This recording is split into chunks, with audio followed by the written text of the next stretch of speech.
If you want to move stuff along, we can move to that. Should I introduce? Yes. Okay. Sure. Well, it's a great pleasure for me to be here in the Archaeological Society in Oxford, a place that has seen a lot of me from some years ago. I came to Oxford for my undergraduate and was able to stay until the end of my PhD very recently, this last year.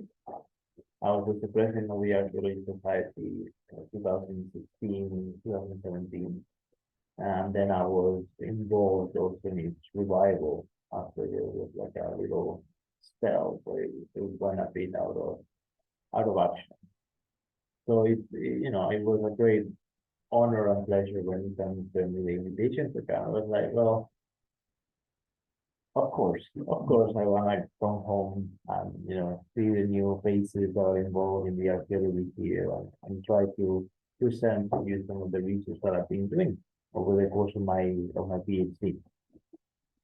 So today I'm planning to kind of give you a bit of a big overview into the region, a bit of the historiographical explorations on the topic, and then kind of present how can we think about complexity in different ways, looking at settlement evidence, and then looking at the funerary archaeology, and seeing how the two might be telling similar or different stories. But basically, it's just a little introduction to a region and a time period that is usually absent from kind of global archaeology and global prehistory debates for a number of reasons. Right? The first one is that it's a fairly remote area for in many standards. The second is that comparatively the resolution of our understanding is a bit more limited. There's been very little archaeology involving cutting-edge research methods and kind of advanced fieldwork techniques since the turn of the millennium. So also the dating framework is a bit flimsy. We have a couple, a bit more than a couple, but like a few dozen dates, from over several hundred kilometers and almost 1,000 sites. So everything here in terms of the chronological framework can and will probably change, but I'll present what we know at this stage.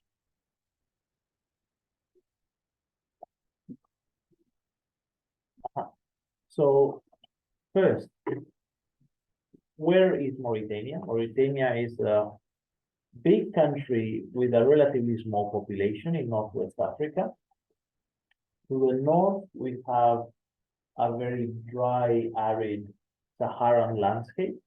Most of the population, which only numbers 4 million, is concentrated along some of the big coastal cities, particularly Nouakchott, which keeps growing, receiving influx from other rural areas. And then the second big area of population is located along, the Mauritanian side of the Senegal River, that separates it from Senegal. It's mostly an Islamic country, and the area that I've been doing my doctoral research is kind of the highlands of South and Southeast Mauritania. Here we can kind of zoom in a bit more. The core area kind of traditionally for some of the earlier research in the late 60s and 70s was around the Tichitt escarpment. Then the research expanded to Darwalata and briefly into Dartagan. There was like one big survey there, but kind of most of the Tagan Plateau was empty in maps that were telling us about distribution of sites. And Darnema is the only area that saw a kind of recent research in the 21st century. Unfortunately, the combination of very difficult logistics of doing archaeology in the desert with the proximity of southern Mauritania to the Mali border and the development of the civil work in Mali basically put a halt to any field work in the area. The landscape that we're looking at is quite complex geomorphologically, very interesting, but it's also the result of a long-term history of climate change, right? So what we see today wouldn't be necessarily the same ecology to what the people 4,000 years ago would have been inhabiting.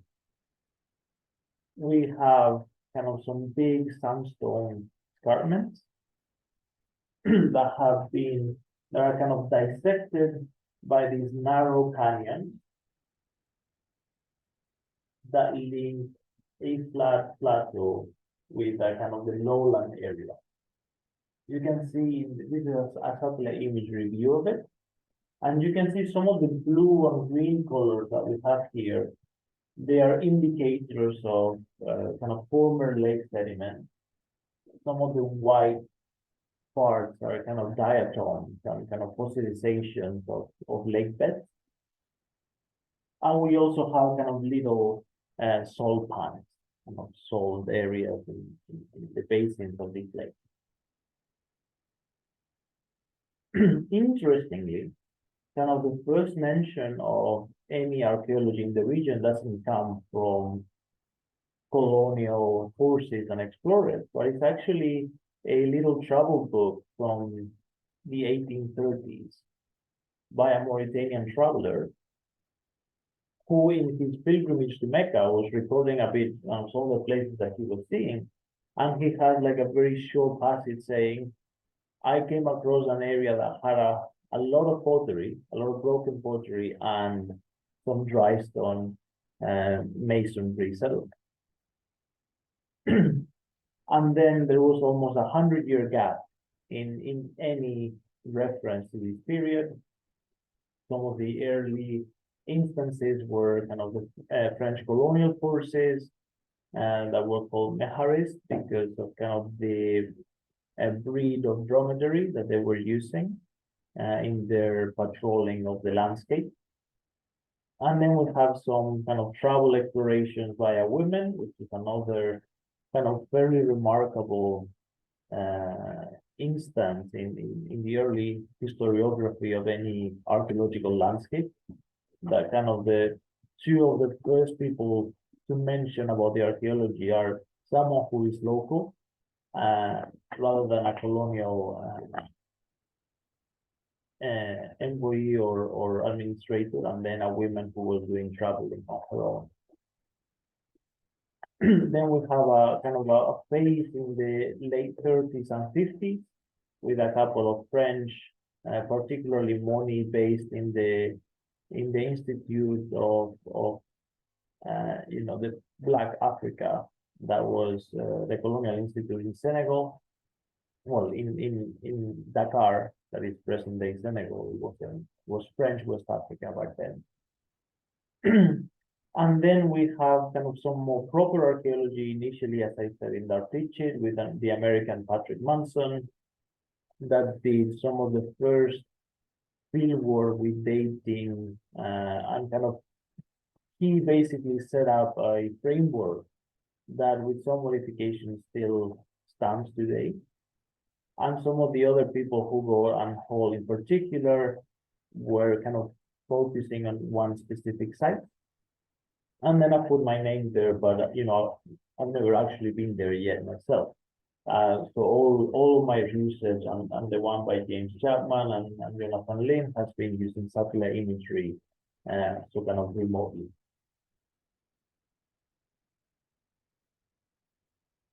Sylvie Amblar-Fisson and Robert Burnett started to take some of the survey away from the central Tichitt area to trying to understand the broader landscape distribution. And that is a trend that has continued ever since, right? And I think now some of the people that were doing archaeology in Mali and are planning to hopefully do archaeology in Mali again are noticing that the Tichitt tradition phenomenon is not circumscribed to southeastern Mauritania, but in fact extends into Mali.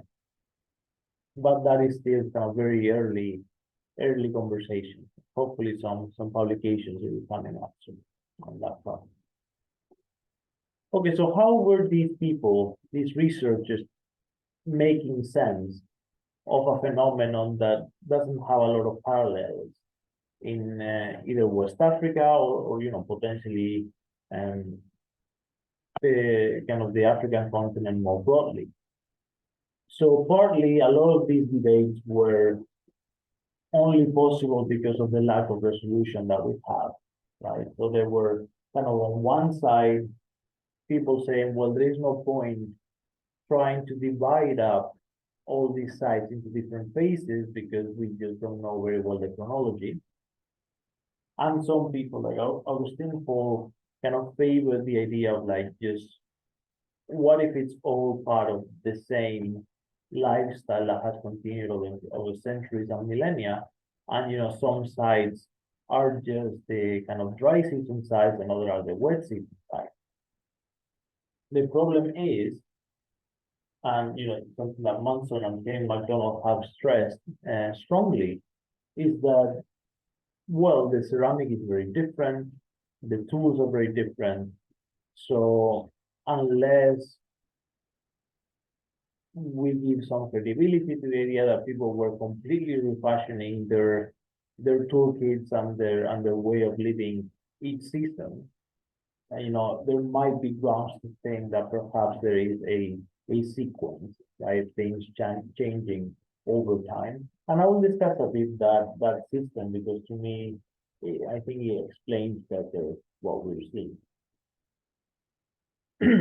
The other dimension of discussion is around the axis of are we dealing with something that is developed and complex from the perspective of things that we may see elsewhere? Or is this a fairly simple, low socio-ecological impact series of groups that are just moving around in the landscape? And as you hopefully will see in some of the pictures I will show you, it's becoming increasingly untenable to propose that some of the sites here are developed by small groups and that are kind of briefly staying in the landscape, and we're dealing with something that involves many more agents interacting and coming up with solutions to some of the problems that they're facing. However, how can we, if we try to measure or discuss complexity, it's also fair to try to discuss, how could we identify it in the archaeological record? And, especially from the perspective of not being there on the ground, how does that change the way we can think about assemblages and changes over time, right? Because those are the two big variables that remote sensing really cannot grapple with very easily, right? The small piece of material culture and the time differences. However, there are two big aspects that it excels at, kind of the big picture understanding, kind of looking at the variation in the sizes of sites and the variations of the sizes of site components. Right, and compound here will make reference to some of these circular enclosures that across the ethnographic record of West Africa are usually closely associated with a household. Right? So there is a general association between the size of a compound, the size of a household, and by extension, its economic and agricultural output capacity. The second aspect is the kind of the mortuary realm, right? So how do people bury their dead in the landscape? So we can look at where are people placing their tombs, the kind of these monumental funerary structures, and how the size of those structures change within and between clusters of this monument. Now, why is remote sensing such an important, or until or for a long time the only viable way of trying to understand the Tichitt phenomenon? Well, the aspect is twofold, right? The first one is, as we were saying before, being kind of bordering with Mali has created a lot of political instability. There are some before there were stronger rumors of communities of Islamic insurgents in the region, controlling some of the roads and access points.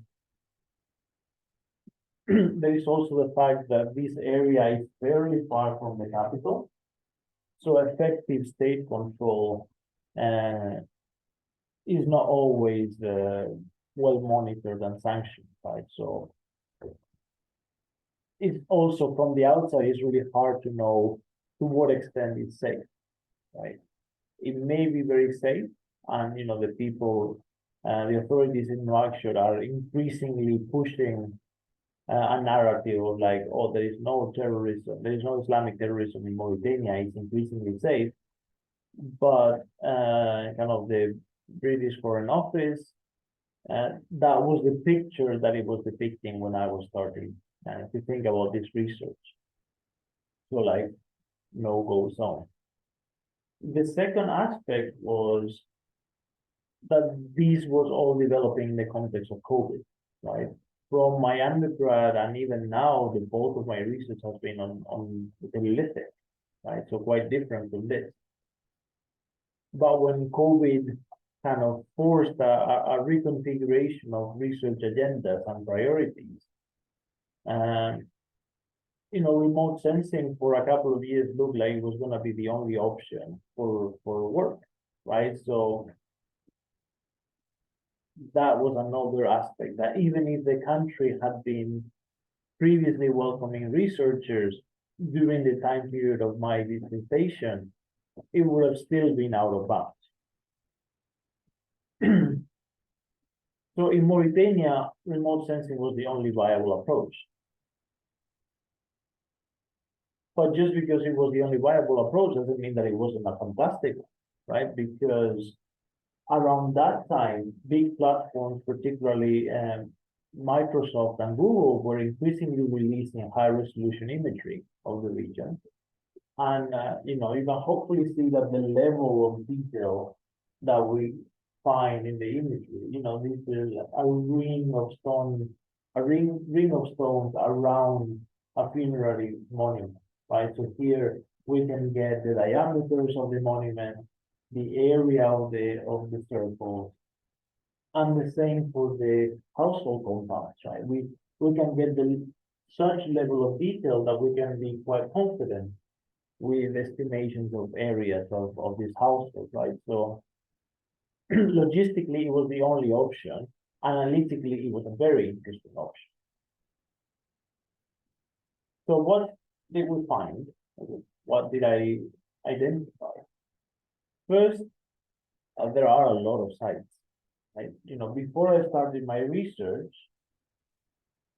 this was fairly well known. This better than this. There was nothing here. And we had no map of this area. We knew that someone had done surveys with camels for some years, but there were no maps, right? So there was no sense of how many sites were in the landscape they were. And here they are blank because I just constrained that previous year, but I've also been identifying sites all over there, right? So that is no longer the empty space that it was. So now, given the resolution of the imagery, we've also been able to kind of get a good sense of the variability in the sizes of sites. And you might be wondering why is that relevant? Well, a lot of discussions around the idea of social complexity and political complexity have been focused around the idea that the more multi-tiered the settlement pattern of a community is, the greater degree of socio-political complexity, because you have larger sites that are perhaps more central to some forms of government, and then some others that are increasingly peripheral to the system, but not less essential. Now, that view can be problematic in certain ways. And in the specific case of Mauritania, one issue is like, well, is this big side from the same time period as this other big side and these other smaller ones? That's harder to assess, right? So while a snapshot at the end of the process might say, oh, well, there is a lot of variation, so therefore there's a high degree of complexity, it's hard to say at any given point in the biography of this landscape how exactly the distribution was. So we can say that as a whole, the picture is one of diversity and complexity, but we still need a lot more high resolution research to really understand and dissect how this picture came to be. And by looking at the shapes of some of the sites, we'll be able to understand some of the processes. Here we have two sides of the so-called classic Tichitt phase. As you can see, they're characterized by fairly large and fairly regular within its variability of compounds. In the example here on the right, which is the site that James Chapman, who's just recently finished his undergraduate here, focuses his dissertation on, we also have, if you, I don't know if you'll be able to see it from there, but you also have like smaller features inside that are likely indications of houses. Now we'll get into in greater detail when we start this slide in a second. But suffice to say for now that there are areas where things are a bit different, right? Where things are not quite this relatively homogeneous kind of clustering of compounds. So this is broadly, I had a slide earlier on, but I think it's end up later where I was discussing a bit the technological framework. So these two sites are broadly mid to late second millennium BC, right? So from 1600 to 1000 BC. When the whole Tichitt tradition collapses from the kind of when I had shared that slide, so it's later on here. Can I go? Yeah, so I had changed my mind. I had put this at the start because this actually is really helpful for understanding what happened. So the broad chronology is that we have the arrival of Saharan communities in the landscape as the Central Sahara itself was becoming more arid, right, and was less conducive to life by pastoral communities, arriving around the mid-3rd millennium BC. Now, in this phase, what we have is mostly assemblage scatters of pottery and animal bones, very little architecture that we can pick up in the satellite imagery, which is actually quite helpful in terms of constraining what we see, right? We know that pretty much everything that we see is going to be 2nd millennium BC onward. This early Tichitt phase is characterized by the starting of third millet agriculture, right? So we move from a hunter-herder lifestyle to something a bit more agropastoral and mixed farming system that becomes increasingly more prominent in the kind of second and early first millennium BC, when the numbers of domesticated fur millet really take off and we mostly find it as temper in the pottery. Right? So we see the seeds inside the chaff and the temper of the pottery. And then this is all in the context of the Sahara pushing further south, from the initial displacement of people in the central Sahara around the third millennium BC. Now the southern border of the Sahara keeps pushing south, and by this time period, the area of Tichitt is no longer inhabitable in a context of agropastoral lifestyle. So people will have to move again. How do we then place everything that we're seeing? Well, there is an increasing awareness that the societies of the Sahara in that third millennium BC were a lot more complex than just kind of small groups of cattle herders, right? There is increasing evidence of large-scale exchange networks of polystone axes, small ones, stone beads that are moving hundreds of kilometers, right? So we have a big interaction sphere that then moves south and engages in a landscape that is actually conducive to people settling down. Why? Because the area that we are seeing now pretty dry, remember that when we were looking at the geomorphology, it had kind of the remnants of lake beds that in the second millennium would have been flourishing kind of permanent water body, able to sustain people, their herds, and their crops.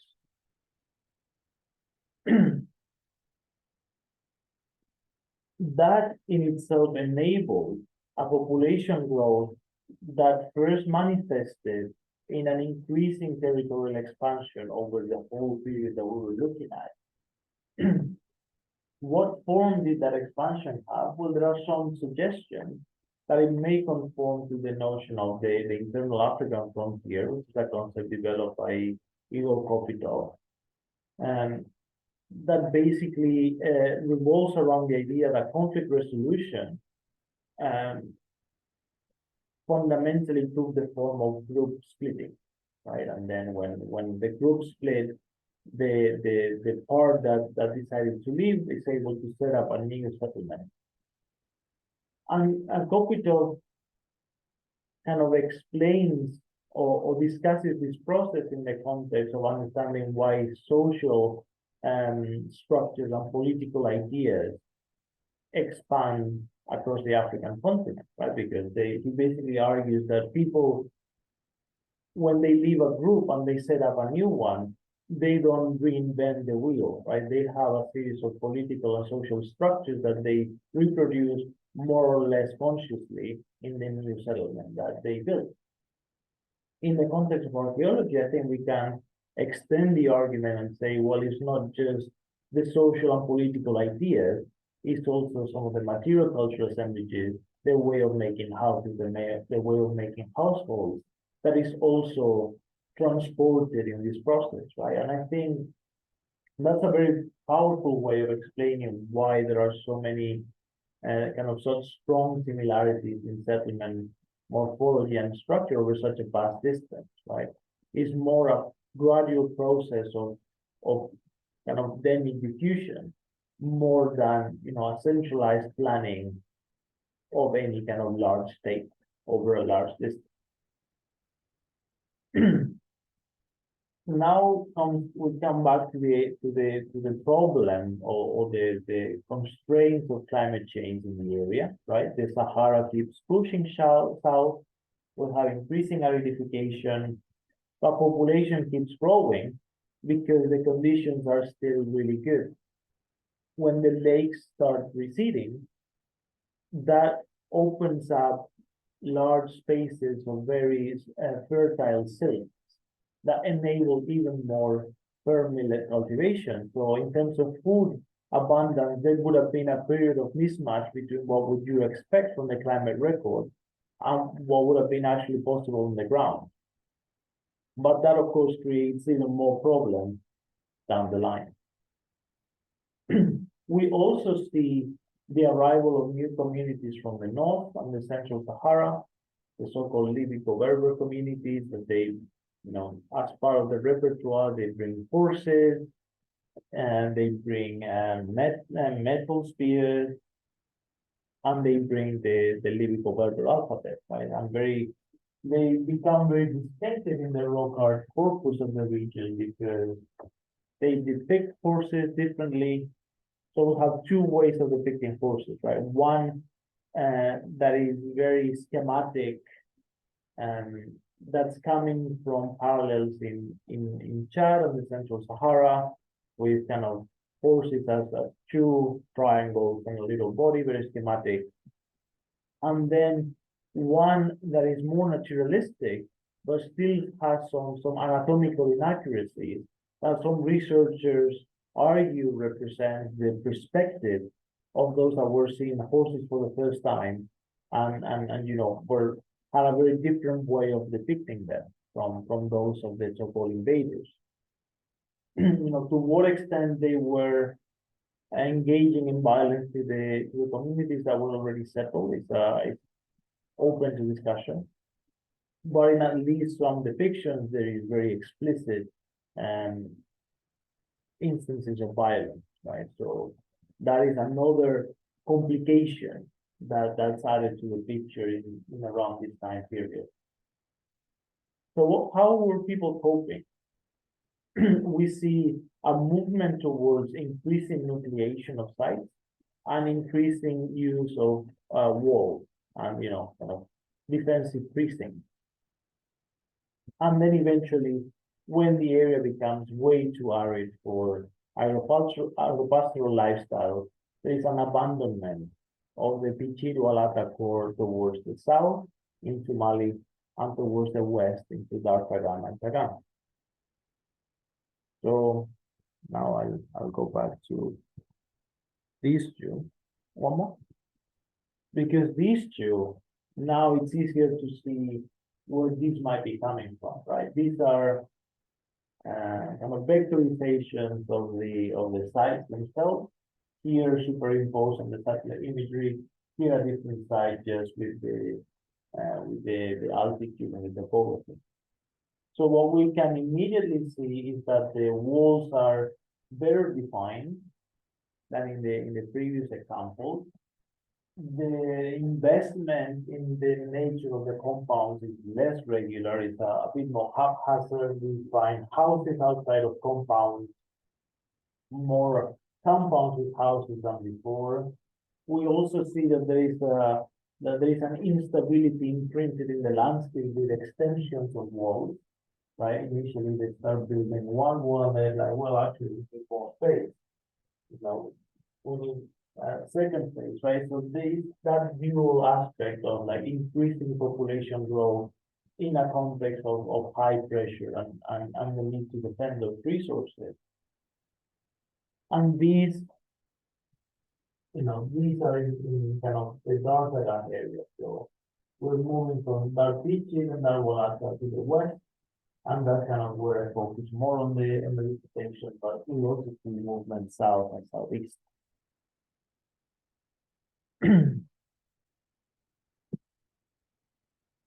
And the other type of large settlement that we find in the Tagana, it might be a bit harder to define, but we still have the enclosing wall.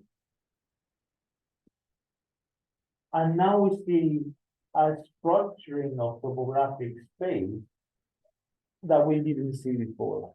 Now, this side has more questions than answers because nobody, to my knowledge, has ever been there, right? But here we have for the first time a way of settlement, a way of compound structuring that is different in one part of the site that is itself very well differentiated from the other, right? Here we have somewhat kind of quadrangular, rectangular houses, most of them outside of compounds. And then here we have elongated compounds with houses surrounding them. And here at the top, we have a few more, right? So here we might be perhaps seeing a topography of political power and space. You know, it might be a huge reach to say that this is something like an acropolis, but there's certainly, you know, a differentiation both in the social-cultural landscape of how you're building your houses and a topographic differentiation in terms of who's higher up. And you know, the thickness of walls in this area is greater than the thickness of walls in the area, right? So there is also differential investment in the defensive architecture. So things are changing quite drastically from some of the earlier sites. But again, are these and these from the same period? We don't know, right? We just have the final snapshot of the entire layout. So it would be great to go there and see what's actually going on. So if we look at the large site that we had first, it's like, okay, let's dissect a bit what we're seeing in terms of the layout, right? Because here, while we don't have like a higher up and secluded space, there are still certain areas that stand out for different reasons, right? Here, for example, we have a somewhat divide between east and west. Here, most of the compounds, the household compounds are fairly similar in size. And in fact, there is also this very interesting kind of placement of compounds forming like a central public place, a space like a little plaza, that would have created some interesting opportunities for socialization in fairly equal terms between these households. And then, you know, there's a little street that comes out of the plaza into other parts of the household. You know, and I use some of those streets to distinguish between these different clusters and neighborhoods, right? So those that are part of the same, they had conjoining or adjoining walls. And once there was some kind of space between compounds or houses, maybe that's defining a different neighborhood or subcluster. If we move to the central part of the site, however, we see that there is a compound that is kind of very obviously larger than those around it and larger than those at the site as a whole. So what's happening here? And again, we come back to the problem of the resolution of the chronology, right? Do we have a change over time from one way in which people in the community are fairly equal towards one in which there is growing inequality? Is this two halves of the side that are doing different things? Could it be the other way around, that it starts a bit more unequal and then we see a shifting towards a far more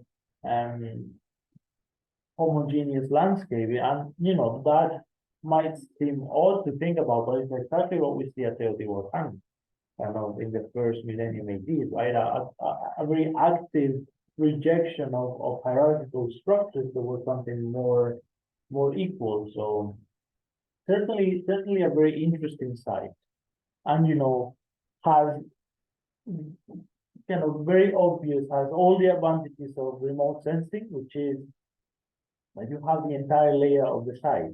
If this was a settlement in Mesopotamia, it would take you 30 years to come to this view. But then the other side is like, well, because we haven't spent 30 years digging through the sequence, it's hard to say what's coming before, what's coming after. Without being there, dating ceramics or something more specific. But and when we look at the degree of variation in the household sizes, actually a really interesting pattern emerges that is consistent with other indications of complexity at large, right? We see that the Gini coefficient, which is these values over here, they're basically a measure of the dispersion of values in a sample, right? So and it goes from 0 to 1. The closer it is to 0, the more similar all the elements are, and the closer you are to 1, it's like 1 is different from everything else, right?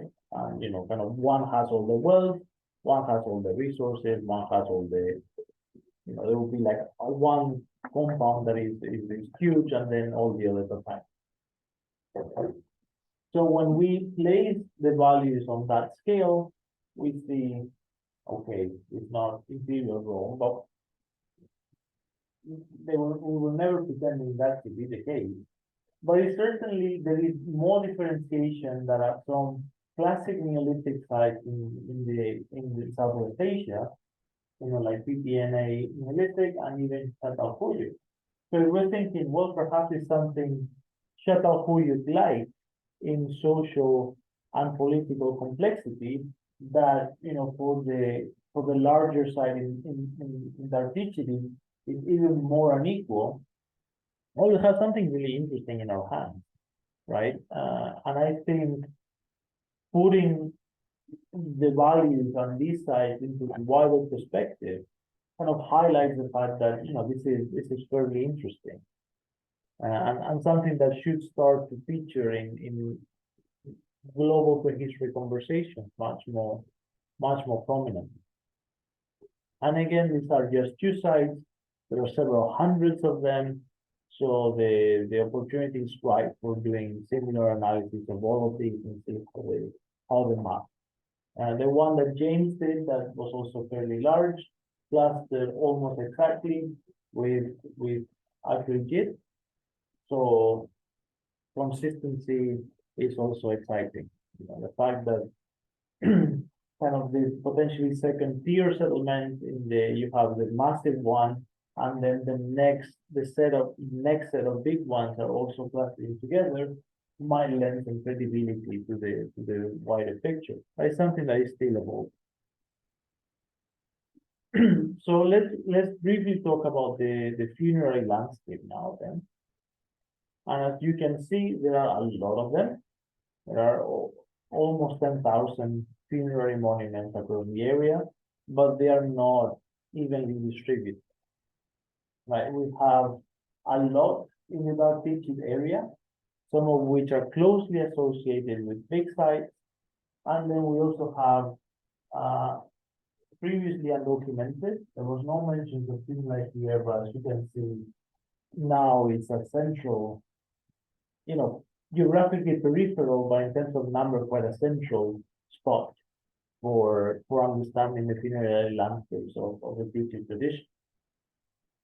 In terms of the tumuli themselves, we have a wide range of sizes from kind of 1 meter in diameter all the way to almost 30. And some of them are simply, pseudo-conical mounds of stone, and others have kind of different rings around them. Right? And these are kind of 2 examples of someone who was on the ground and saw them, kind of freestanding, so we was able to draw also their profile. We only see their plaque from the satellite image. So kind of 2 key principles come at play when we see the funerary monuments in the context of the settlement data, right? Some of them, including the largest one, are strongly associated with big sites. Right? There are some good reasons as to why that might be the case, because larger sites have more population, and more population that dies and needs burial. Larger complex settlements also can have the ability to mobilize labor and to invest in the kind of resources needed to build the funerary monument. And also in larger sites, particularly, we envision a kind of long-term occupation of the landscape. There can be lineages that kind of that want to express their social and political legitimacy through claims to the land, through the placement of funerary monuments. However, that's not the entire picture, because almost half of the monuments in Mauritania are not associated with large sites. And in fact, they are often in what we might call liminal spaces, quite far from sites. But these liminal spaces, these boundary zones, might be particularly conducive for expressions of communal identity if we picture them in the context of large-scale mobility, right? Of potentially the pastoral component of the Tichitt tradition that we might expect becomes more relevant as the landscape becomes more arid and less conducive to farming itself. And here there is a fairly large cluster that is just at the entrance or at the end, depending on from which side you look at it, a really important wadi that connects these escarpments to the central highland of the area, right? So that would have been a very crucial avenue for north-south livestock seasonal mobility. And then we have markers of cultural identity and belonging in those spaces, right? So very different grammar of funerary construction, but both really relevant for understanding the full picture. And then some of the new methodological approaches that we're trying to mobilize to understand the degree to which investment in the construction of this monument kind of varies in the region is to not just look at the diameter, because the 2D underrepresents or kind of under highlights the extent of variation, but actually trying to construct a 3D view of them, a 3D model, using kind of stereoscopic pairs of satellite imagery, just to get that height that might able us to say, well, that's the volume of stone that would have been involved in constructing them, right? Because when you move from 2D to 3D, the variation increases quite drastically, right? Because the difference between a 2 diameter tumuli and a 4 diameter tumuli, okay, it's not that much. But when you are kind of squaring the radius and you know, to the cube, is actually a quite exponential change. So it's important to be quite mindful about what metric we're using to understand size variability, because the Gini coefficient from a 2D data set won't be the same as a 3D data set, right? So that's also things that we need to consider. And just very briefly, I'll mention the fact that once the area around the Tichitt tradition becomes too arid for settlement, the region still has a history afterwards, right? And kind of the Southern Sahara becomes a mesh into networks of exchange between the gold fields of the south and the markets of the Islamic north. And a particularly powerful policy that plays an important role in controlling and using that trans-Saharan wealth to further the political aims is the Almoravid Empire, and mostly centered around the 11th century AD, that uses that West African gold to strike very high quality dinners across North Africa and the Iberian Peninsula. And it's interesting in that respect because it's one instance of kind of the reverse trend of colonialism that we usually associate European controlling Africa, but there was also a policy that was rooted in southern Morocco and Mauritania that expanded into what's today Spain and Europe. And this will be part of a special issue on kind of colonialism within Africa that will hopefully come up soon. As part of that story, one of the southernmost trading ports in the trans-Saharan trade is the southern Mauritanian settlement of Ted Gauss, which, as you can see, has a very different layout from the Tichitt tradition,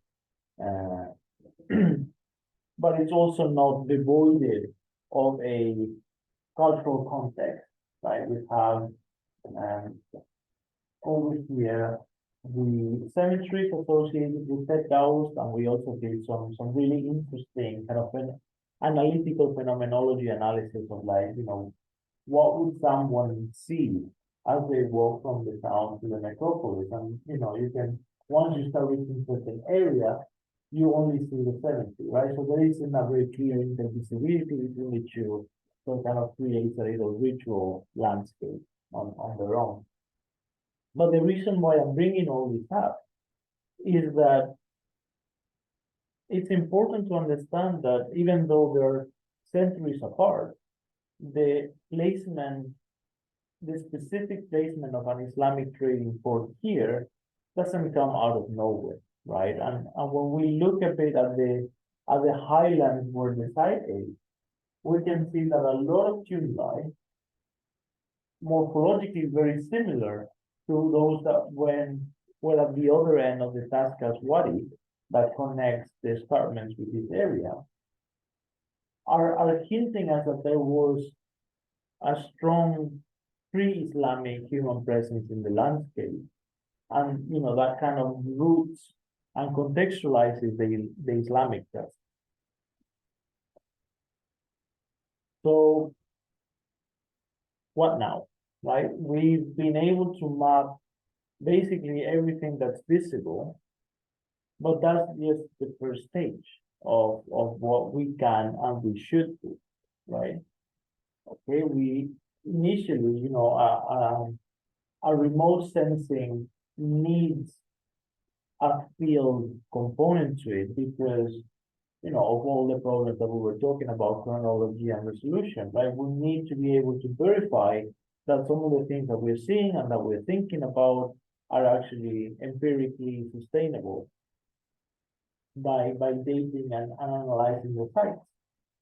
And then we need to move from a way of doing archaeology that is detached and devoid and distant into something that hopefully will have a positive impact for the local, regional, national community.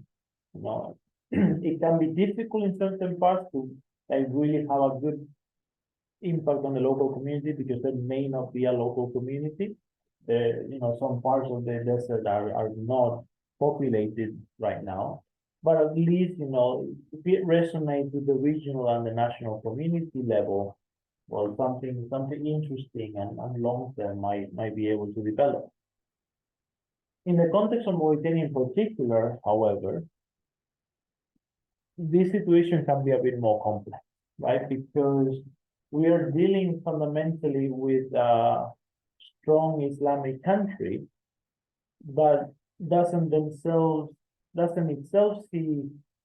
see itself as heir to the pre-Islamic, prehistoric archaeological record of the region.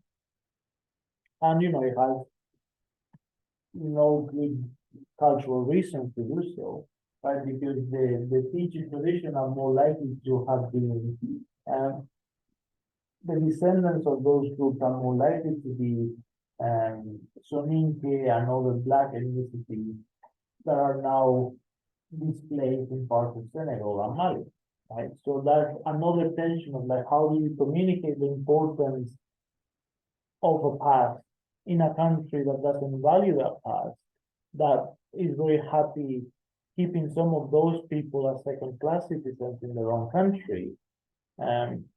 So there are multiple layers of complexity when seeing, okay, how should that engagement and that collaboration look like? But since doing the PhD, something that we are seeing from at least the British side of the story is that parts that were before no-go red are now green and yellow. So now we can start thinking of like, okay, could it be possible to do some fieldwork there? There are some conversations for something in February, but we'll see. We'll see. It certainly has opened up the floor for conversation. And yeah, it will be really exciting to see what's possible in the coming months. So thank you so much.